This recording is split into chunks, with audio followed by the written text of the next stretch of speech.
नमस्कार, TNP news पर आपका स्वागत है। हुंकार में आज बात करेंगे ऐसी जमीनी हकीकत की जो आपको सोचने पर मजबूर करेगी कि क्या सरकार के वादे सिर्फ कागजों तक सीमित होते हैं या फिर हकीकत कुछ और ही बयां करती है।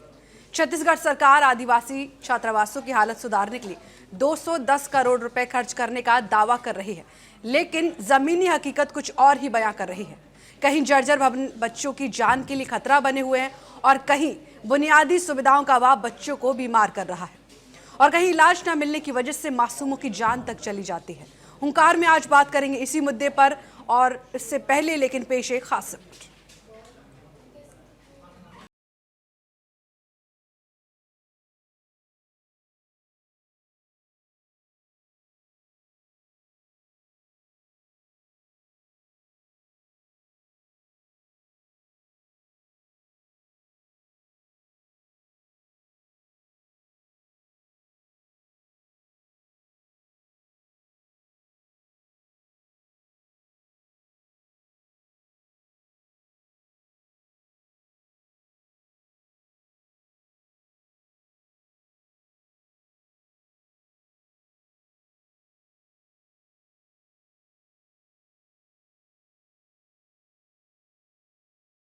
हम अभी सुकमा के इस रॉकेल पोटा केबिन है और यहाँ पर कुछ छात्र मौजूद हैं। इन लोग से पूछ लेते हैं कि व्यवस्थाएं कैसी है, यहाँ की जो व्यवस्थाएं हैं वो कैसी हैं।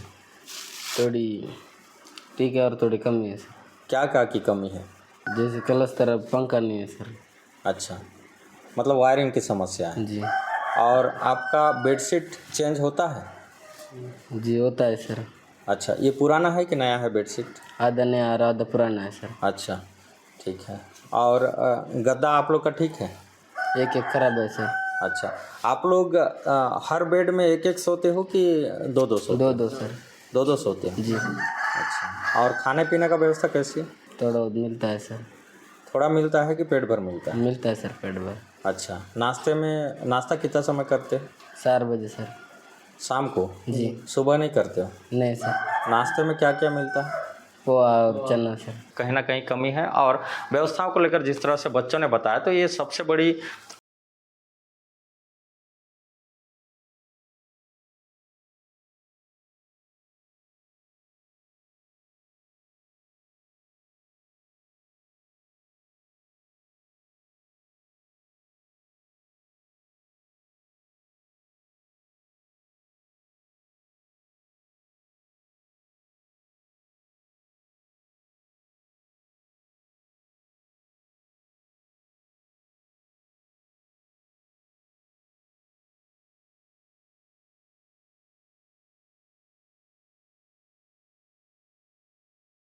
छत्तीसगढ़ की प्रदेश सरकार आदिवासी अंचल में ट्राइबल छात्रावासों में बेहतर सुविधाएं प्रदान करने के कितना भी बड़ा दावा करे, तो इसकी जमीनी हकीकत आदिवासी अंचल मरवाही के आदिवासी प्री मैट्रिक छात्रावास की बात करें तो अपनी अलग ही कहानी बयां कर रही है।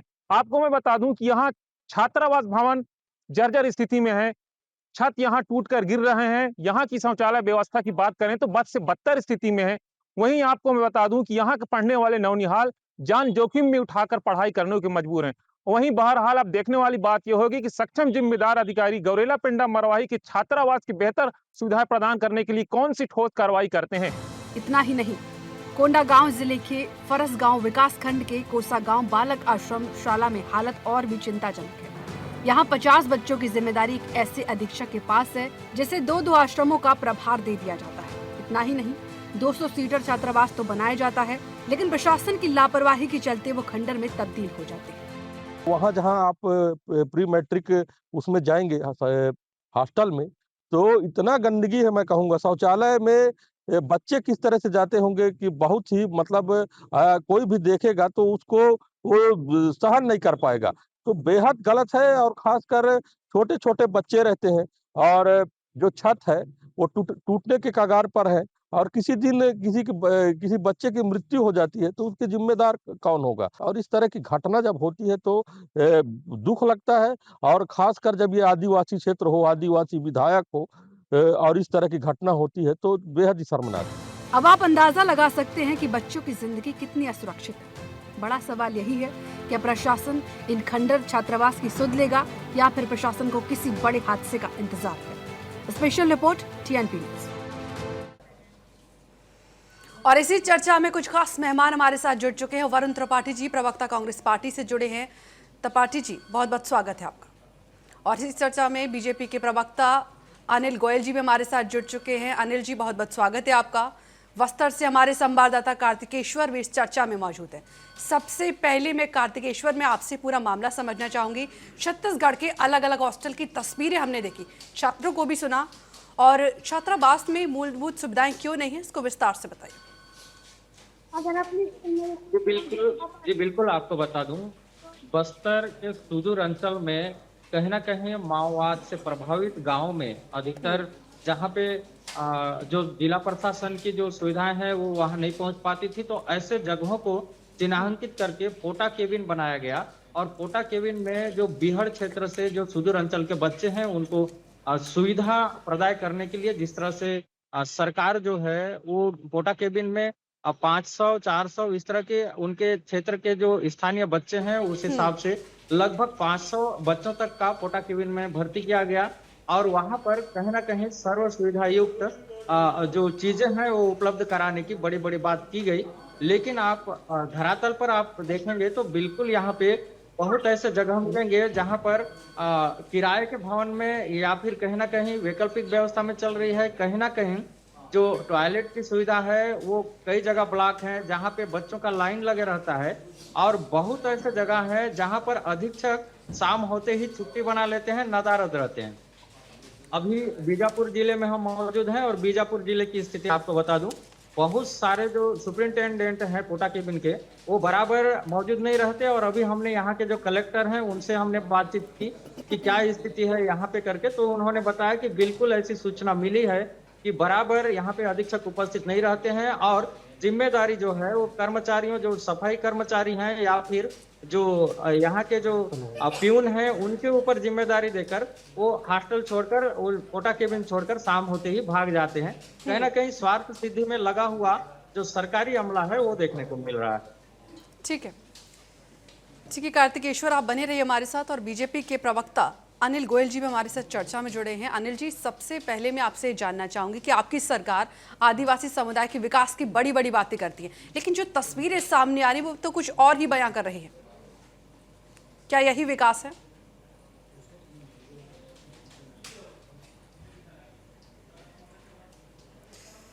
तो अनिल जी को आवाज़ नहीं मिल पा रही है। और इसी के साथ वरुण त्रिपाठी से भी मैं ये जानना चाहूँगी। त्रिपाठी जी, सबसे पहले आप बताइए, सरकार बड़े बड़े वादे करती है, दावे करती है, लेकिन हॉस्टल्स की जो तस्वीरें आ रही हैं, क्या कांग्रेस पार्टी इससे संतुष्ट? देखिए, अथवा की फाइलों में गांव का मौसम गुलाबी है, मगर ये आंकड़े झूठे हैं, ये दावा किताबी है। आप ये देखिए, ये बेहद दुर्भाग्यपूर्ण है। और छत्तीसगढ़ के मुख्यमंत्री जी आदिवासी मुख्यमंत्री, पहले आदिवासी मुख्यमंत्री उस तरीके, और आप ये देखिए कि वहाँ आदिवासी समाज के युवाओं को यहाँ शिक्षा समाज को कहीं ना कहीं दशा और दिशा तय करती है। उसके साथ इस तरीके का जो है कृत्य हो रहा है। कैसी है डबल इंजन और ट्रिपल इंजन की सरकार। मुझे तो याद आता है कि अभी मध्य प्रदेश में जिस तरीके की घटना हुई, भाजपा का कोई ऐसा प्रदेश नहीं है जहाँ शिक्षा, स्वास्थ्य, हर तरीके से पूरी तरीके से आम जनमानस पीड़ित है। मध्य प्रदेश के अंदर आपने देखा होगा कितने लोगों की जान गई। वहां जहरीला पानी पिला रही है भाजपा की सरकार। जो आप समझिए कि मूलभूत सुविधाएं आप वो नहीं दे पा रहे हैं, और आप 5 ट्रिलियन और 6 ट्रिलियन इकोनॉमी की बात करते हैं और आप विकसित भारत की बात करते हैं। तो सर्वप्रथम तो वहां के मुख्यमंत्री को नैतिकता के आधार पर इस्तीफा दे देना चाहिए। देखिए, मैं आपको बताता हूँ कि शिक्षा का स्तर भाजपा के नेताओं के पास नहीं, इनके मुख्यमंत्रियों के पास नहीं। उसी तरीके से मध्य प्रदेश में, अब मैं आपको इस लाइव डिबेट के माध्यम से बता दूं कि मध्य प्रदेश में तमाम ऐसे विद्यालय हैं जहां बिल्कुल भवन नहीं है, बच्चे खुले आसमान के नीचे पढ़ रहे हैं। आप छत्तीसगढ़ की बात की, छत्तीसगढ़ में क्या हाल है? आप ये देखिए कि 210 करोड़ रुपए का फंड अलॉट करती है सरकार। ये कौन भ्रष्टाचारी है? और आप ये देखिए कि किस तरीके से छात्रावास बनाया जाता है, उसके बाद वो खंडर पे तब्दील हो जाता है। तो इसमें कौन कौन लोग संलिप्त हैं? मेरा तो मानना है कि वहाँ मुख्यमंत्री जी की एक लाबी है, वो हर डिस्ट्रिक्ट को इसी तरीके से मॉनिटर करती है। और बड़े बड़े भ्रष्टाचारी, बड़े बड़े ठेकेदार इन सब मामलों में इन्वॉल्व है। उसी में शासन प्रशासन में भी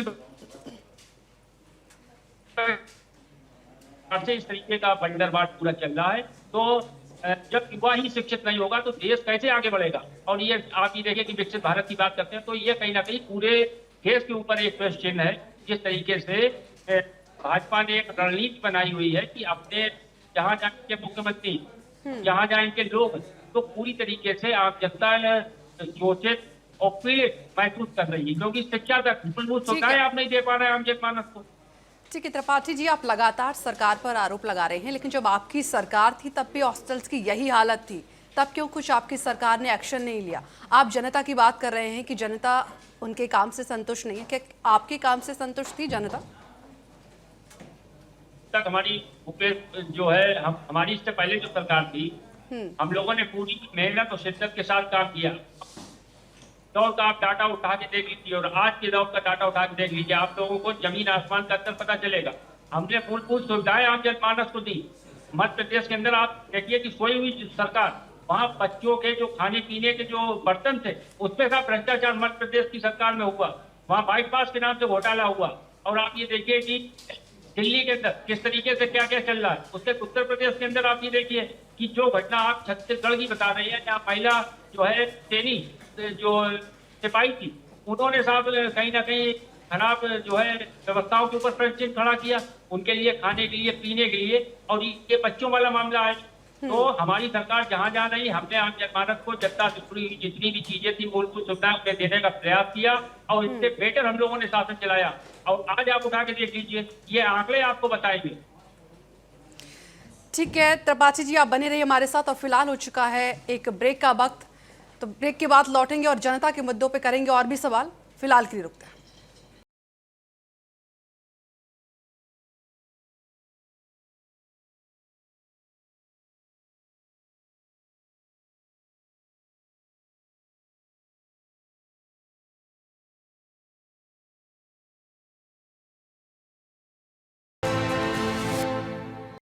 और ब्रेक के बाद चर्चा में एक बार फिर से आपका स्वागत है। हमारे साथ अनिल गोयल जी, वरिष्ठ नेता बीजेपी से जुड़े हुए हैं। अनिल जी, सबसे पहले मैं आपसे जानना चाहूंगी कि आपकी सरकार आदिवासी समुदाय के विकास की बड़ी बड़ी बातें करती है, लेकिन जो तस्वीरें सामने आ रही हैं, जो वीडियोस हम देख रहे हैं और छात्रों को जो हमने सुना, वो तो कुछ हैरान करने वाली है। क्या कुछ विकास किया है आपने? प्रियंका जी, सबसे पहली बात तो ये है कि आदिवासी क्षेत्र बहुत पिछड़ा हुआ क्षेत्र था और ये पिछली सरकारों ने यहाँ पर सिर्फ बातें करी हैं, काम नहीं करा। हमारी सरकार आने के बाद में काम चालू हुआ है, विकास चालू है और निश्चित तौर पर जो पिछला 10-15 साल से कांग्रेस की सरकार थी, उन्होंने इन सब की अनदेखी करी, छात्रावासों की तरफ ध्यान नहीं करा। जो काम होनी चाहिए वो काम हुए नहीं। रातों रात में समस्या खराब नहीं होती। सही मायनों में जब अभी तक विकास का काम नहीं हुआ तो उसकी परिणाम आज सामने आ रहे हैं। हमने 210 करोड़ रुपए देकर के छात्रावास पर काम शुरू करवा दिया है, कई जगह पर काम चालू है। तो निश्चित तौर पर हमारी सरकार जब से सत्ता में आई है वो पूरी तरीके से आदिवासी क्षेत्र के विकास में काम कर रही है। आपने देखा होगा कि इससे पहले नक्सलवाद, माओवाद इतना ज्यादा हावी था कि वो भी विकास में रोड़ा अटकाते थे। आज नक्सलवाद, माओवाद खत्म होने की प्रक्रिया में चल रहा है। आज विकास काम हो रहा है, विकास कार्य हो रहा है। पहले विकास कार्य नहीं होते थे, सरकार पूरी तरीके से उदासीन थी, सरकार कोई प्रयास नहीं कर सकती थी। सरकार ने माओवाद, नक्सलवाद को खत्म करने के लिए जो उसको पर्याप्त प्रयास करने चाहिए थे वो नहीं करे। उसका परिणाम यह है कि वो क्षेत्र पिछड़ा क्षेत्र है। और जब से हमारी सरकार आई है तब से हम पूरी तरीके से विकास के काम पर लगे हुए हैं और ये दर्शाता है कि आज हम जमीन पर काम कर रहे हैं, हम सिर्फ बयानबाजी नहीं कर रहे। और जब बयानबाजी नहीं कर रहे तो जमीन पर काम होता दिखाई दे रहा है। ये ठीक है कि ये वाकई में जो आपके फोटो तस्वीरें दिखाई दे रही हैं वो चिंताजनक है। सरकार गंभीरता पूर्वक इन सबके काम पर लगी हुई है और इसके परिणाम भी आने शुरू हो गए। सर, मैं आपकी बात समझ सकती हूँ। आप कह रहे हैं कि विपक्ष ने कोई काम नहीं किया प्रदेश में, लेकिन जब आपकी सरकार आई तो आप कुछ एक्शन ले सकते थे। जो हॉस्टल की तस्वीरें हम देख पा रहे हैं उसमें छात्रों के पास सोने के लिए गद्दे तक नहीं है, वो ठीक से सो नहीं पा रहे हैं, खाने के लिए ठीक से खाना नहीं है और 2 छात्र मर जाते हैं क्योंकि उनको इलाज नहीं मिल पाता है। ये किस तरीके का विकास है? नहीं, मैं बिल्कुल इस बात को स्वीकार कर रहा हूँ। आप ये देखो ना कि बीजेपी के हमने सरकार में आते ही इसमें ऑडिट कराना शुरू करा दिया है। कामों के सुधार प्रक्रिया शुरू हो चुकी है। हमने जो ऑडिट कराए हैं, प्रकार शुरू करी है हमने बजट पास करे हैं, मरम्मत के टेंडर जारी करे हैं, और मैंने अभी बताया कि हम कई छात्रावासों में काम भी शुरू हो चुका है। तो ये आप इस बात के लिए वो सीधा देते हैं कि हम इसको आगे बढ़ाना चाहते हैं। एकलव्य मॉडल स्कूल छात्रावासों के लिए अलग से इंफ्रास्ट्रक्चर पर कर रहा है। केंद्र सरकार सीधी निगरानी में काम कर रही है। तो आप ये देखेंगे कि दोषी अधिकारी के ऊपर की कार्रवाई, और उसके ऊपर जो रिपोर्ट है हम 30 दिन के अंदर उसकी रिपोर्ट मांग रहे हैं। मतलब हम पूरी तरीके से चीजों को ठीक करने में लगे हुए हैं। केंद्र सरकार भी गंभीरता पूर्वक इस काम में लगी हुई है। तो हम आदिवासी क्षेत्र का विकास चाहते हैं, आदिवासियों को देश की मुख्य धारा से जोड़ना चाहते हैं, और इन सब पर हमने अपने कामों की वर्किंग शुरू कर दी है। और ये जो दुर्घटना हुई है वाकई में दुखद दुर्घटना है। मैं इसको जिम्मेदारी से नहीं भाग रहे, लेकिन हम अपनी जिम्मेदारी स्वीकार भी कर रहे हैं और काम भी कर रहे हैं। पहले जिस तरीके से आंखें मूंद करके हम भगवान के भरोसे छोड़ देते थे, आज हमारी पूरा प्रयास है कि विकास हो, डेवलपमेंट हो, और छात्रों को उसके लाभ मिले, उसकी सुविधा उनको मिले। लेकिन छात्रों के परिजन तो आपकी बातों से बिल्कुल सहमत नहीं है। नहीं, देखो, सहमत तो ये कि उनको सरकार, सवाल ये है कि सरकार में कौन है कौन नहीं है, उनको सुविधा चाहिए। और हम समस्याओं को छुपा नहीं रहे हैं, हम समस्याओं के सुधार की बात कर रहे हैं कि किस तरीके से समस्या है और इसको सुधार होना चाहिए। और सही मायनों में कांग्रेस के राज में क्या होता था कि फंड आ जाता था, मिसयूज होता था, रखरखाव नहीं होता था, और उसका नतीजा आज है कि हमें खंडर के रूप में ये सब चीज हमें दिखाई दे। ठीक है त्रिपाठी जी, आप लगातार सत्ता पक्ष को सुन रहे हैं। आपकी जो भी बातें थी उन्होंने सिरे से खारिज किया है। आप कितना संतुष्ट हैं उनकी बातों से? देखिए, भाजपा के पैनलिस्ट ने तमाम बातें कही, ये उनका अपना जो है व्यक्तिगत बचाव में कहीं ना कहीं बोलेंगे, क्योंकि बीजेपी के जो है स्पोक्स पर्सन है। लेकिन मैं आपको बता दूं कि ये बिल्कुल सही कह रहे हैं। जो 2 छात्र मरे वो भी कांग्रेस की जो है कमी रही। और दूसरी चीज, रजाई गद्दे, शौचालय, तमाम चीजें, आप कितने समय से आप सत्ता में बैठे हुए। चीज अधीक्षक, वहां हो सकता है कि अधीक्षक कुछ जो है गलत करता हो, लेकिन शासन प्रशासन किसका? डबल इंजन की सरकार वहां किसकी? दूसरी तरफ आप ये देखिए कि एमपी में आपकी सरकार है, और आपने साहब वहां पिछले 15-20 वर्षों से जब से आपकी सरकार है, आप कहते हैं कि साहब हमारी सरकार अभी आई है, वहां तो 15 वर्षों से सरकार है। वहां आप पीने का पानी आप नहीं जो है आम जनता को मुहैया करा पाए, और एक घटना होने के बाद दूसरी घटना हो जाती, कितने लोग मारे जाते हैं। कहाँ केंद्र सरकार की कौन सी कमेटी जो है मॉनिटरिंग कर रही है? कैसी है डबल इंजन की सरकार? और बेहद दुर्भाग्यपूर्ण, मैंने फिर एक बार दोबारा इस डिबेट में मैं कहना चाहता हूँ कि आदिवासी मुख्यमंत्री है, और पहले आदिवासी मुख्यमंत्री, और आदिवासियों के समाज के लिए, उनके कल्याण के लिए आपको तो, अगर हमारी सरकार नहीं है वहां पे, तो आपको तो हमसे ज्यादा काम करना चाहिए था।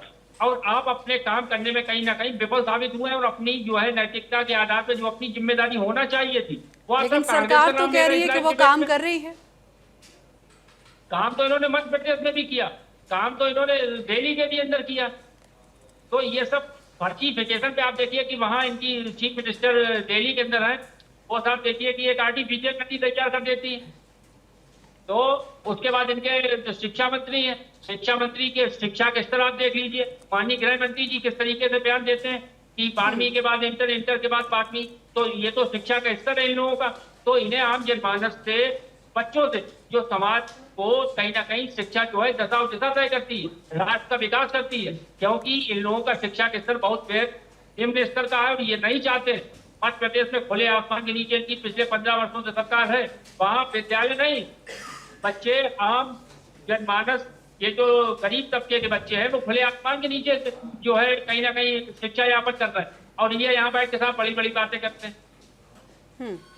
ठीक है अनिल जी, आप लगातार विपक्ष के आप सुन रहे हैं आप उनको, और वो लगातार इसी पर इल्ज़ाम लगा रहे हैं। इलाज ना मिलने से भी 2 छात्रों की जान चली जाती है, और परिजन कह रहे हैं कि अगर इलाज मिल जाता तो शायद उनके बच्चे बच जाते। परिजन की शिकायत ठीक है, परिजन की संवेदनाएं मानती हैं, लेकिन मुझे ये कहो कि जो भ्रष्टाचारी अधिकारी है, भ्रष्ट अधिकारी, हम उनको हटा रहे हैं। हमने नई भर्ती प्रक्रिया शुरू करी है। हम डिजिटल मॉनिटरिंग सिस्टम को डेवलप कर रहे हैं, हम एक एक चीज को आगे बढ़ा रहे हैं। जब तक ये 15 साल से सत्ता में थे तब क्यों नहीं सुधार हुआ, तब इनको बच्चे क्यों नहीं दिखाई दिए। आज अगर सुधार हो रहा है तो इनके पेट में दर्द हो रहा है, ये राजनीति कर रहे हैं। आप मुझे ये बताएं कि मैं पहले भी अभी दोबारा रिपीट कर रहा हूं कि ये रातों रात में समस्या खड़ी नहीं हुई। ये आप लंबे समय से आपने समस्या पर काम नहीं करा, लंबे समय से वहां पर विकास नहीं करा, और आज हम उस पर विकास कर रहे हैं। तो आपको पूरी तरीके से ये कि चीज आपके शासन प्रशासन में दिखाई किस नहीं दे रही तरीके है। का इस तरीके की कार्रवाई हुई उन अधिकारियों के ऊपर, आपके मुख्यमंत्री के ऊपर कार्रवाई होनी नहीं, चाहिए देखो- कि आदिवासी समाज से आने के बावजूद आम जनता को जो है सुविधाएं नहीं दे पा रहे। आप सुविधा जितनी आज सही मायनों में आदिवासी क्षेत्र में जितना विकास हमारे टाइम में हुआ है उतना विकास कांग्रेस के टाइम में नहीं हुआ। कांग्रेस तो मैदान छोड़कर भाग जाती थी। हम तो अरे, चाहे आतंकवाद इसी हो, चाहे तरीके का हाल नक्सलवाद मध्य हो, प्रदेश चाहे में, इसी माओवाद तरीके हो, का चाहे हाल दिल्ली माफियावाद में हो, है, इसी हम तरीके का हाल उत्तर हर प्रदेश में है। चीजों को खत्म करने में लगे यहाँ हुए महिला हैं। कहीं ना कहीं हम उत्तर प्रदेश पूरे शासन देश व्यवस्था के के ऊपर पूरी चहुमुखी तरीके से विकास वंचित खड़ा करते हैं। की बात कर रहे हैं। ठीक है हम पूरे त्रिपाठी जी, विकास- हाँ। त्रिपाठी जी, मैं आपकी बातों से सहमत हो जाती अगर आपके राज्य में हॉस्टल की हालत ठीक होती। आपके राज्य में भी तो यही हालत थी ना। आदिवासी समुदाय के लिए आपने क्या कुछ किया? देखिए, आप उठा के देख लीजिए, मैंने आपसे कहा कोई चीज छुपी नहीं, हर चीज सबकी जानकारी में, इनके शासन में और हमने जो शासन किया उसमें आप अंतर देख लीजिए उठा के। ना मेरी बात मानिए ना लाइव डिबेट में, मैं इस लाइव डिबेट में आपसे कह रहा हूँ, सब लोग इसमें सुन रहे हैं और देख रहे हैं। भाजपा के पैनलिस्ट हैं, इनकी बात आप उठा के देख लीजिए। मैं जो कह रहा हूँ मैं अपने हिसाब से कह रहा हूँ। पर ये हॉस्टल्स आज के बने हुए थोड़ी ना, ये तो बहुत पुराने हैं, तभी तो उनकी हालत जर्जर है। कितने पुराने हॉस्टल्स हैं, इन तस्वीरों में देख पा रहे हैं। आपकी सरकार में भी यही हॉस्टल्स थे। देखिए, हम लोगों ने जब बनवाया था उस पुराने समय में, अगर आप वहां पे मौजूद हैं और आपको लगता है कितने समय से आपकी सरकार, अगर उसमें अगर कुछ कमी थी तो आप नया बनवाते।